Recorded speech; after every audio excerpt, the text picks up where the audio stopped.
range and Doppler ambiguity. Range and Doppler ambiguity.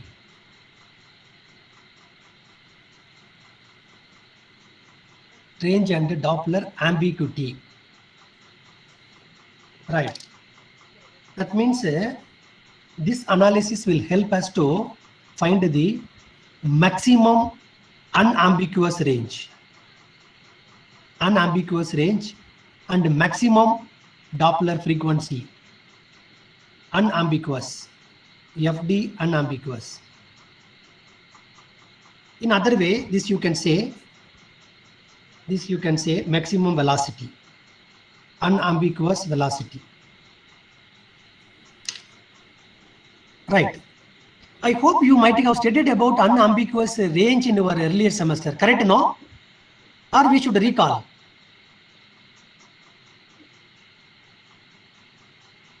Anjali.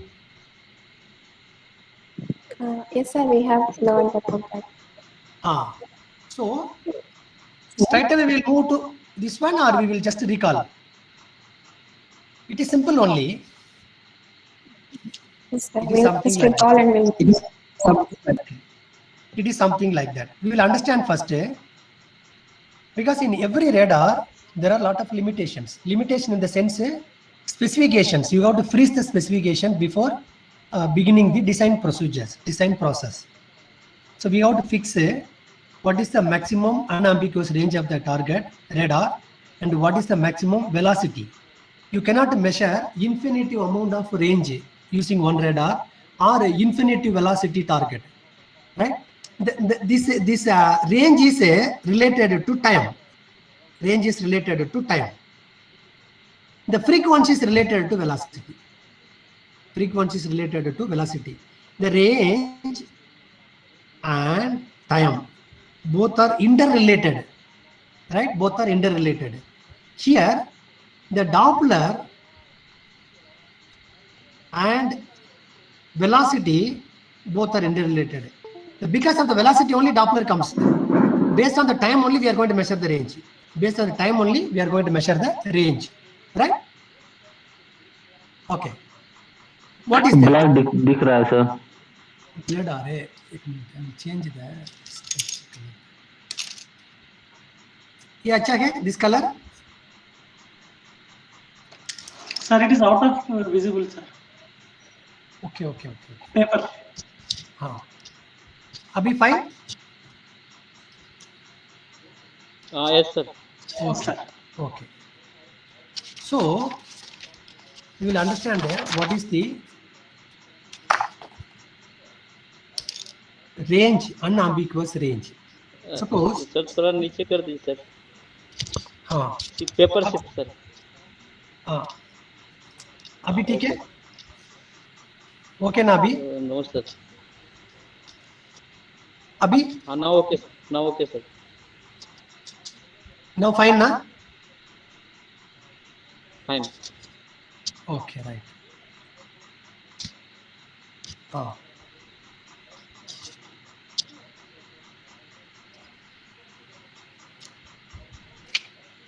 Suppose we are taking one pulse, something like this.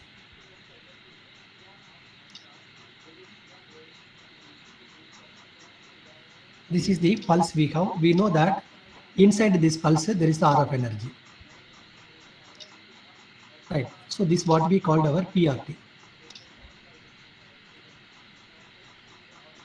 PRT now. So the range is equal to CT divided by 2. CT divided by 2. That means the T, no, the time is turn around time. Turn around time in the sense this is the total time that is required for the signal to hit the target and then come back, right? Because the electromagnetic signal travels in the air, it falls on the target, then the scattered energy will come back to the radar. So the total time now,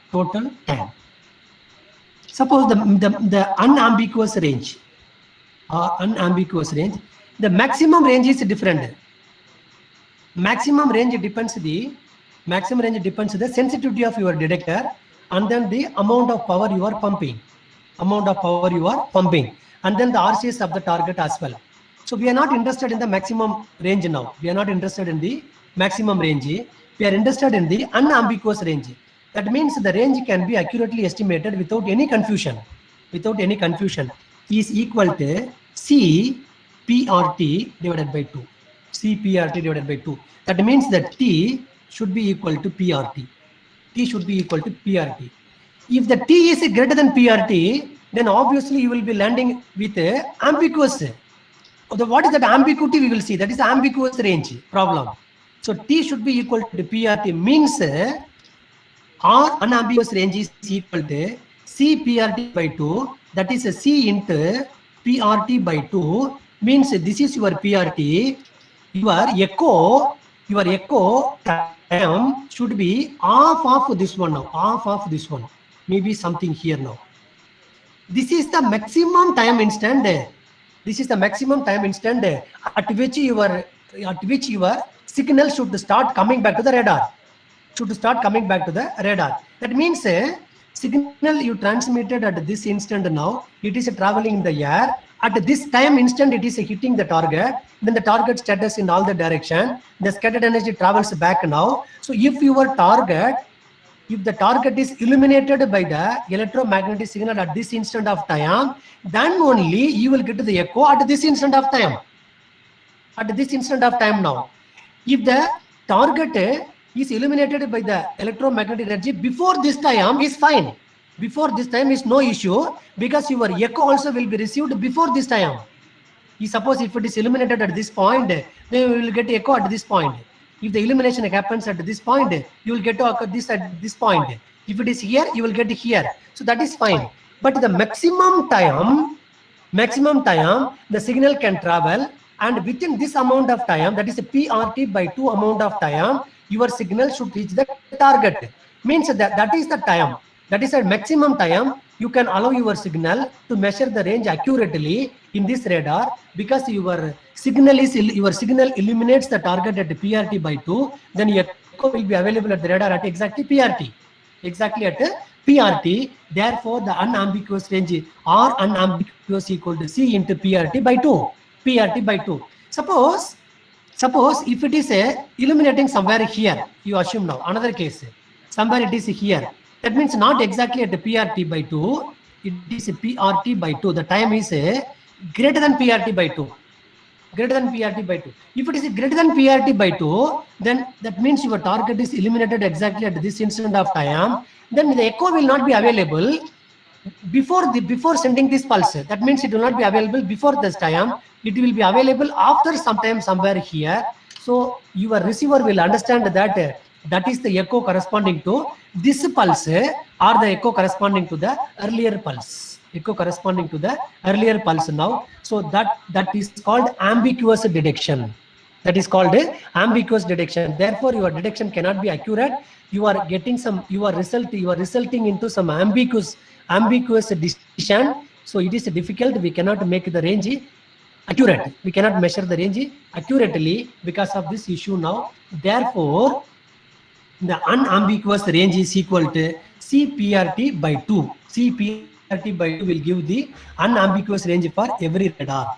If T is greater than PRT by 2, obviously we will be landing with the ambiguity problems. Ambiguity and its associated problems. Right. Okay. Then how can we stop it now? How can we limit? We cannot limit it. Suppose, for example, we are transmitting the signal somewhere from here. Right. It is traveling. So there is a big tall building, right? So we have designed the radar for 100 kilometer, for example, 100 kilometer, but the building is at 120 kilometer, correct? No. So obviously we will be definitely getting the echo. Since it is a static echo, you can remove it by the DLC.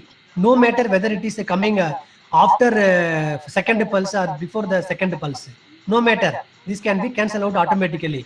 But in case if it is intentionally generated target, intentionally some target is introduced or some jamming signal is introduced now. Correct? No? So something is detected after our, I mean, classically, there is no any target from here to here, but rapidly, suddenly, kabhi some target is detected at this point. Actually, it is not available in the first pulse and it is available in the second pulse. Means we have to find some methods. We get introduced some technique such a way to find such a false target or intentional target also now. So the ambiguous problem can be resolved again by the stacked PRF. Stacked PRF. Right? So we have already seen this word, that is a stacked PRF is required for avoiding the blind speed. Avoiding the blind speed. So in order to ensure that there is a fake target or the intentional target, enemy target is there at this particular range, we need to definitely stack the PRF now. Right. So while stacking the PRF, we can able to understand, we can able to make out there is one target. Prasad, Yes. sir, hello. Yes, Prasad.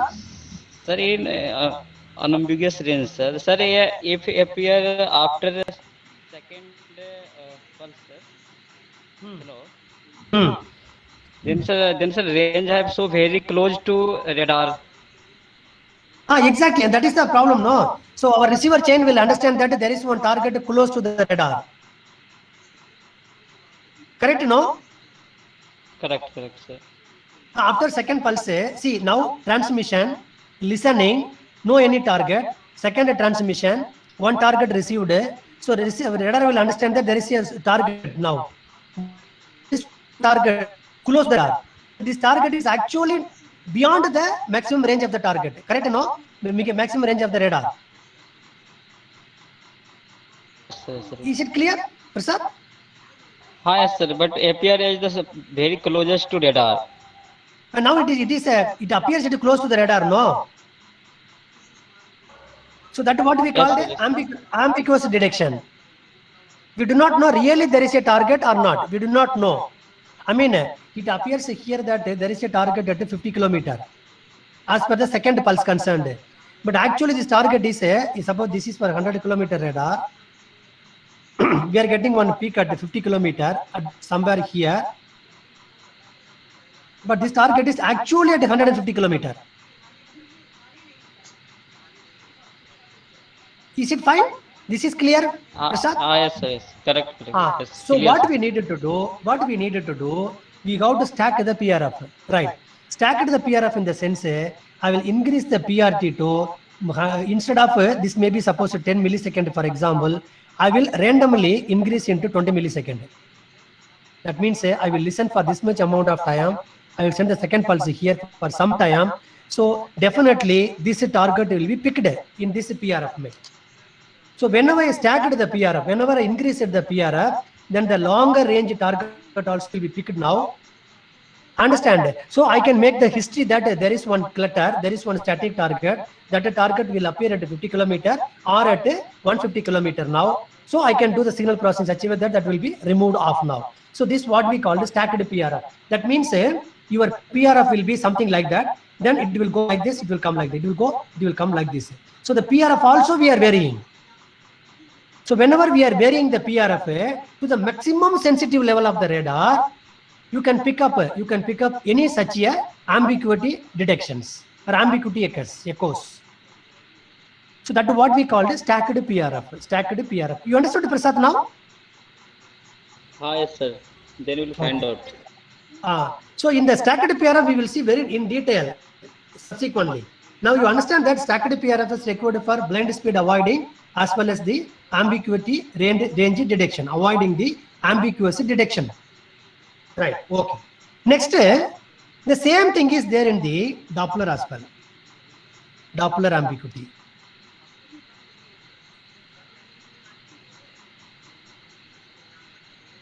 Doppler ambiguity.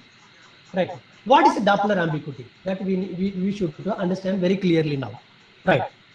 Doppler ambiguity, see, that means here your range ambiguity tells you that the target should be maximum at this range. The capability of the radar in range scale is 100 kilometer, means you should get your echo at 10 millisecond, exactly at 10 millisecond, right? Within 10 millisecond or exactly at 10 millisecond, your echo should reach you, right? If it is reaching you within 10 millisecond, then the range measurement, whatever you are doing is accurate. Whatever you are doing is accurate, right? So maximum 100 kilometer and the maximum turnaround time is here 10 millisecond, 10 millisecond. In the same way, Doppler speed. Doppler also has some limitation because you cannot measure infinitive amount of velocity by the Doppler radar. So what is that? How do we mathematically measure it or derive it? Now listen, there is a target, right? There is a target. Now, or you take, this is radar. This is the target. Suppose we are transmitting the signal, something like this.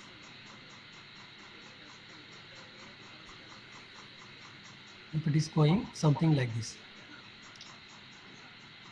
Target is exactly positioned at this place, right? Then the energy falls on this target, then echo comes here, scattering, echo comes, then we are picking at the another antenna or same antenna. You assume this is the antenna aperture. We are picking. Now listen carefully. Since the target is located at this instant, right? Whatever the phase value is at that instant means that range, this is R kilometer away from the radar. This is a R kilometer, for example. So whatever the phase value is at that range, then your echo signal will be reflected, will be scattered to all the direction with the same phase information. Means if it is a 45-degree phase is at that range, then it will be reflected from the 45-degree. If it is a 60-degree, 60-degree, 0-degree, 0-degree, 90 90 degree, minus 90 degree, minus 90 degree, minus 270 degree, minus 270 degree. So whatever is the phase at that instant, that scattering signal will have that phase, now. That phase we have measured psi is equal to 4R divided by lambda. This equation we got already in the first module. For CW radar we derived, right? The psi is equal to 4 pi R divided by lambda. So the R is varying in the linear scale, but the psi is varying in the 2 pi scale, circle 2 pi polar scale now. That means the R can vary from 0 to 1 kilometer, 2 kilometer, 10 kilometer, 100 kilometer, 1000 kilometer in this order, linear scale. But the psi will not vary in the linear scale, it will vary in the angular scale. That means pi by pi, pi by 2, pi, 3 pi by 2, 2 pi, again pi, 2 pi, pi by 2, 2, 1 pi by 2, 2 pi by 2, 3 pi by 2, 4 pi by 2, 1 pi by 2, 2 pi by 2, 3 pi by 2, 4 pi by 2 in the angular scale now. So if you plot it in the polar format, you will be having something like this. If you put here, then your amplitude and your theta may be something like this. This is your psi value, right? So this is the psi naught at R naught, psi naught at R naught. So as long as your target is static at one instant, then your phase value also constant. Phase value also constant now, right? Suppose I am moving the target towards the radar. If I move the target towards the radar, then selectly I'm changing the phase now. I'm not changing the phase. I am changing the value of the phase. Means earlier I blocked here maybe at something like that 0 degree, for example. This is 0 degree. So earlier phase of the target is 0 degree. Now since I am moving towards the radar, now the theta maybe this is another 0, for example. This is 90 degree. So this may be 180 degree. This is a 0, for example. Then this fellow will go to, maybe you take it as a, if it is a, you will take it as this is a pi, for example. This is pi for our understanding, pi, and this is a 0. This is a pi by 2, and this is 270. This is 360 now. So 0, 1 pi by 2, 2 pi by 2. This is a 3 pi by 2. This is a 4 pi by 2. It's nothing but 360 degree. 360 degree. This is 180 degree. This is 90 degree. This is 0 degree now. So if I move the target towards radar, obviously this 180 degree will be reduced into 160. For example, LICO 160. It will be reduced into 160 degree. 160 degree now, right? Or else if you start from 0, maybe somewhere here. If you start, okay, you will take it 160. So it will come to the 160 degree now. So what happened? This theta is slightly shifted upper, right? You assume some theta shifting is there. So this fellow is shifted. Don't map with 160 degree. Some shifting happened now. This is psi 1 at R1. Psi 1 at R1. So as long as I am moving the target towards the radar, then this vector will rotate in this direction. Then this will come somewhere here. This will come somewhere here. This will come somewhere here. And it will come somewhere here now, right? So it will rotate something like that. One thing.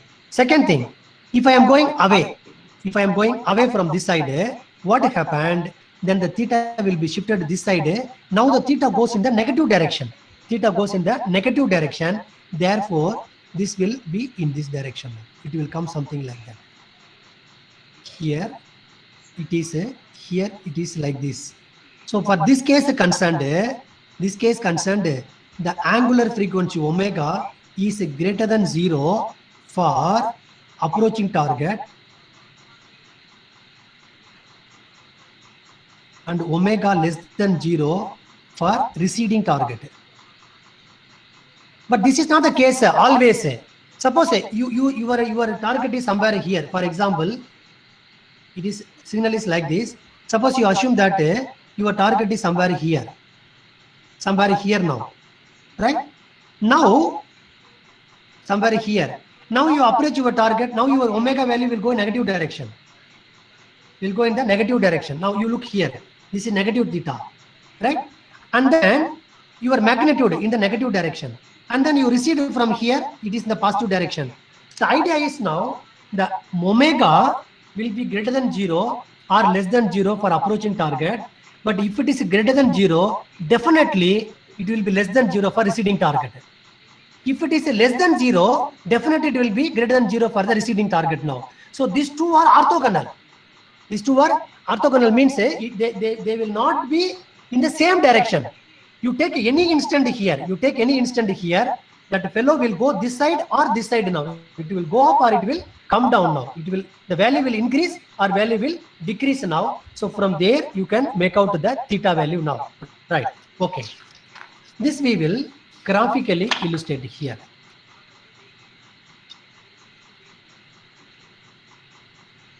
Because we know that the psi is equal to 4 pi r divided by lambda, and then if the r changes, then psi also will change now. So d psi divided by dt is equal to 4 pi divided by lambda into dr divided by dt. The dr divided by dt only will introduce the psi here. So psi is rotating. It is something like this. Maybe initially some value, maybe somewhere here now. Then this can come this direction or this can go this direction. This can go this direction now, right? The idea, suppose this is the signal we are sending. Assume this is signal we are sending. So this signal can be shifted this side, maybe something like this.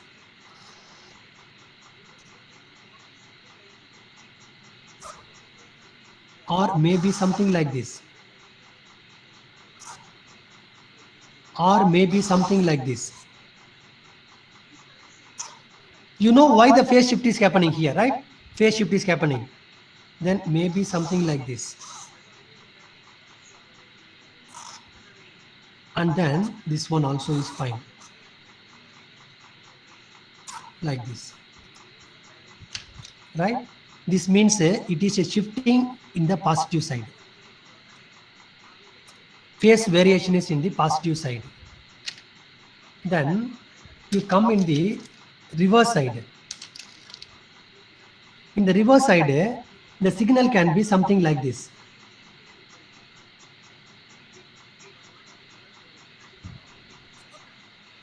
Because whatever the theta shift happened here, that theta shift will be happening here also. If the signal is shifted here 10 degree, then the 360 also will be shifted this side, whole phase shift. Or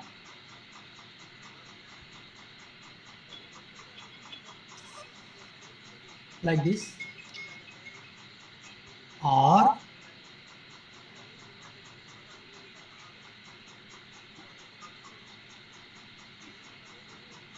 something like this. It is something like this, something like this. You know, this is a 0, this is a pi, this is a 2 pi, this is a minus pi, right? And this will go like that.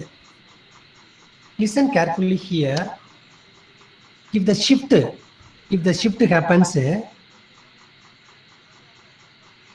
this is a minus pi in this direction, and this is a plus pi in this direction, right?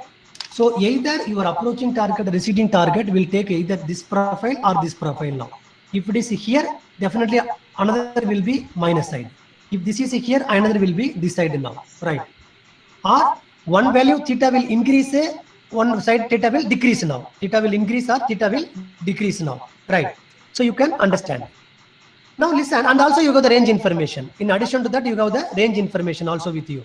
So by mapping the range information and the rate of phase change here, we can measure the velocity here, range you can measure there. So you can take a decision that fellow you say traveling, it is approaching the radar or receding the radar. Okay.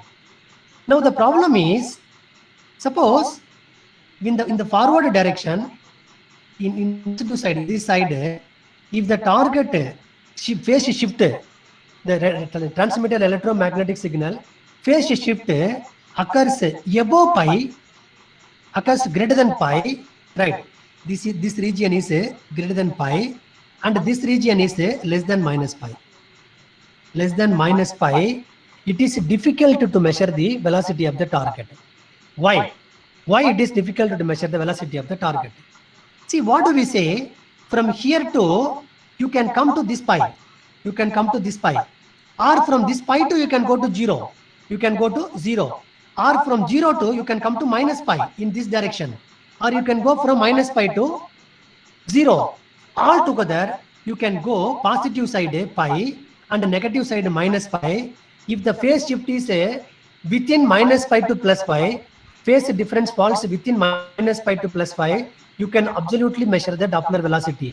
If it is not so, what happened? See, for example, suppose if it is coming here, the velocity is varying in this way, phase is varying here, phase is varying here, phase is varying here. If it is occurring greater than pi, that means if it is somewhere falling here, now there is an ambiguity detection. We do not know whether this phase is from it has come from this direction or it has come from this direction now. We cannot say that we have the track record. At any instant, we will get one phase value. We don't have the track record. By getting the first phase only, we are going to start the state record, right? So the state record will be picked by the first phase value. The first phase value can be here or can be here. If it is here, for the receding target, that means the target supposed to take this path. Therefore, it is here now. Then it is difficult to measure. Say that this has come from this direction or this has come from this direction now. So your phase shift should not exceed the pi. I mean minus pi to plus pi. It should fall within the pi. That means the angular frequency, magnitude angular frequency should be less than pi. Should be less than pi. This is the condition for having the unambiguous Doppler measurement. Unambiguous Doppler measurement. Suppose you look here. Suppose the signal is somewhere here now. This signal is somewhere here now. Then further you move from here now. If you move from here, right, then this fellow will take place somewhere here now, right? So whether this fellow is this fellow or this fellow is this fellow, we do not know now. The rotation time, that signal is corresponding to negative direction or corresponding to positive direction. So that the shift will not be known to us. Therefore, the Doppler measurement becomes ambiguous. Velocity cannot be measured. Wrongly, we will measure the velocity. Therefore, the angular frequency omega should be less than or equal to pi. Should be less than or equal to pi. For example, suppose two cases are there. One case is a 70 degree or one case is 80 degree. One case is 80 degree.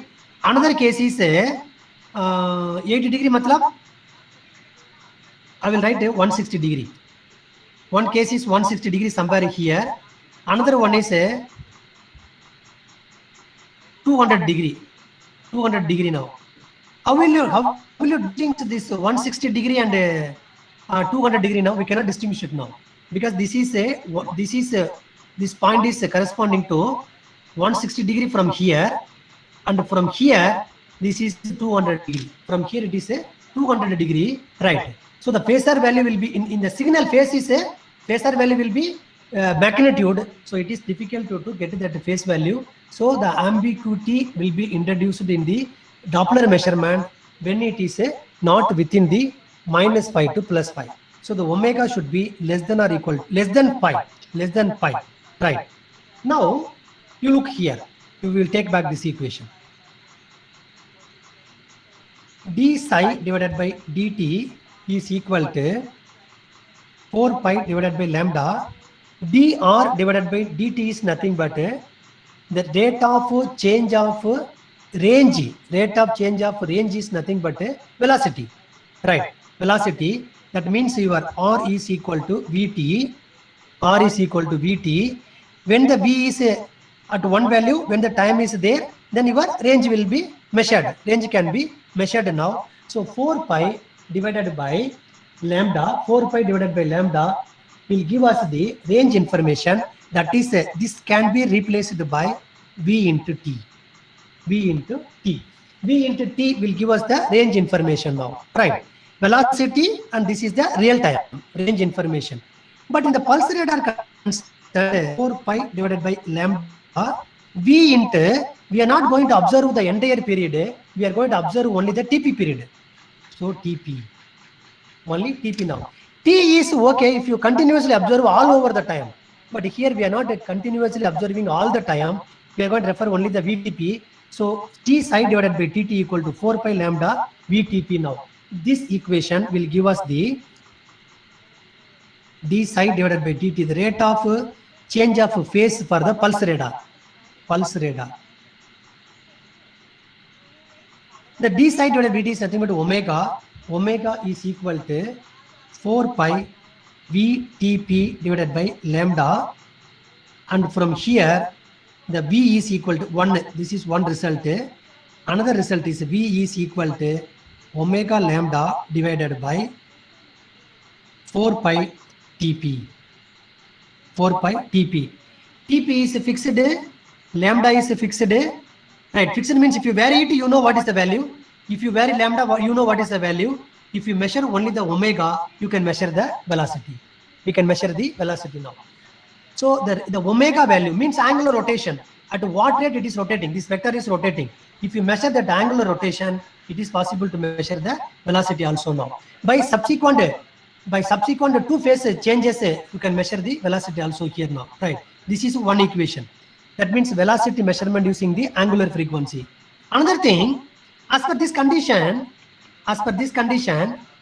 you compare these two equation, then 4 pi v TP divided by lambda should be less than pi. Should be less than pi, right? That is the condition now. Should be less than pi. So that much. Okay. Yeah. Oh, clearly. This consistency, no.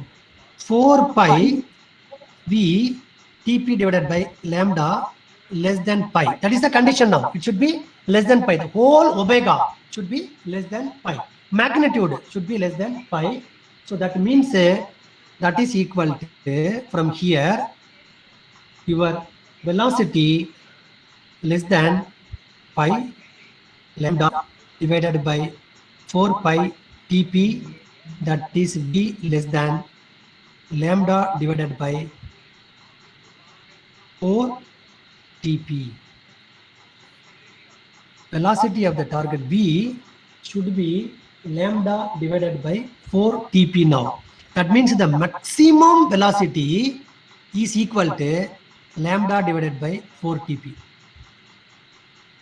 Maximum velocity, right? Then velocity should be less than this value now. Lambda divided by 4 TP now.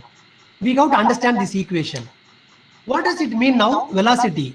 If you increase the lambda, then obviously you can increase the velocity. Reason is if this lambda stretching the signal in the space means your signal earlier wavelength is somewhere here.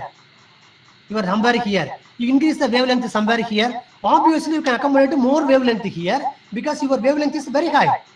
The pi is very high here now. The wavelength corresponding to pi radian, pi phase shift radian is expanded here now. So obviously, you can accommodate more velocity, high velocity here. So the lambda is one option to increase the velocity. If you decrease the lambda, understand, decrease the lambda, obviously velocity will be decreased now. Velocity will be decreased now. Reason is if you decrease the wavelength something like that, then your pi radian will be within a short distance. Within a short distance in the space, in the wavelength scale. So this is one option. Another option, if you increase your TP period,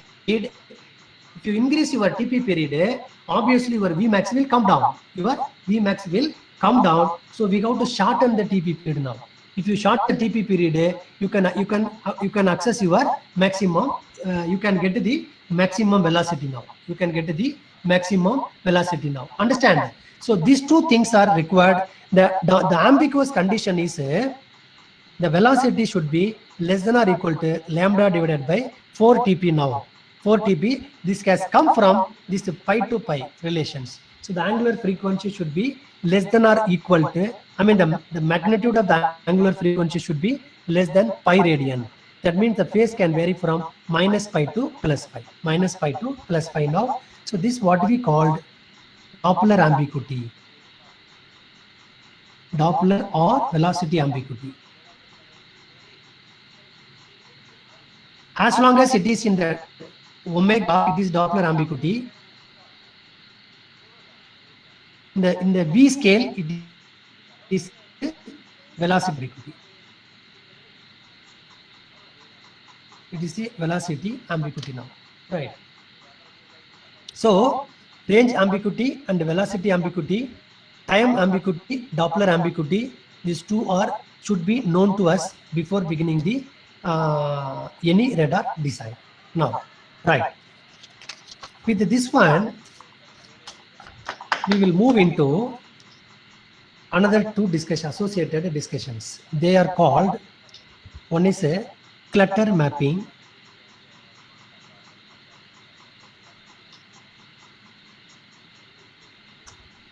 And another one is a MD, that is moving target display. MTI we have seen, right? What is MTD? Moving target display. Clutter mapping and moving target display, these two are very much essential in order to have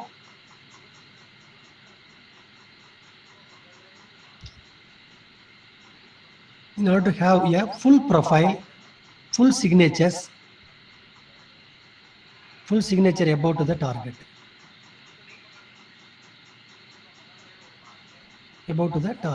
Right?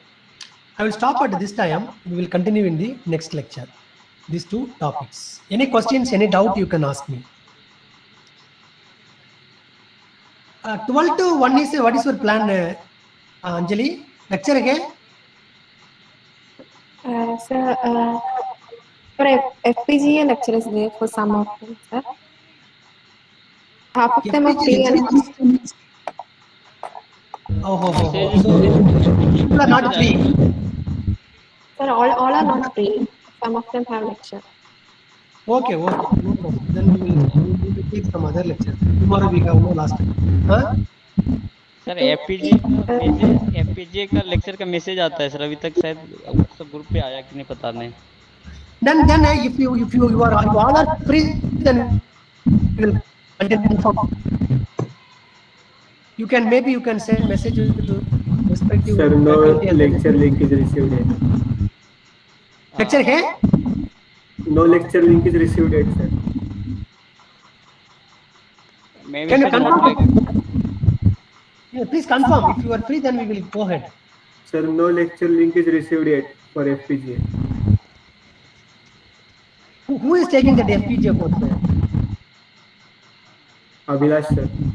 Then you can ask him, no? You can text and ask him, no? sir, if lecture is there, no, he have sent before 10 to 20 minutes before, sir.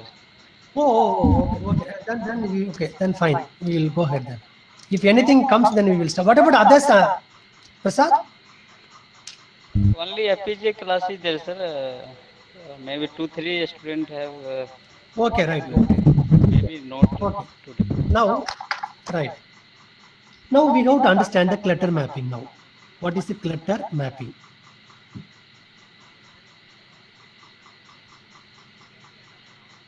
See, in our earlier discussion, we have applied multi-stage delay line canceller, right? 1 stage, 2 stage, 3 stage, 4 stage, like that. We have seen the response also.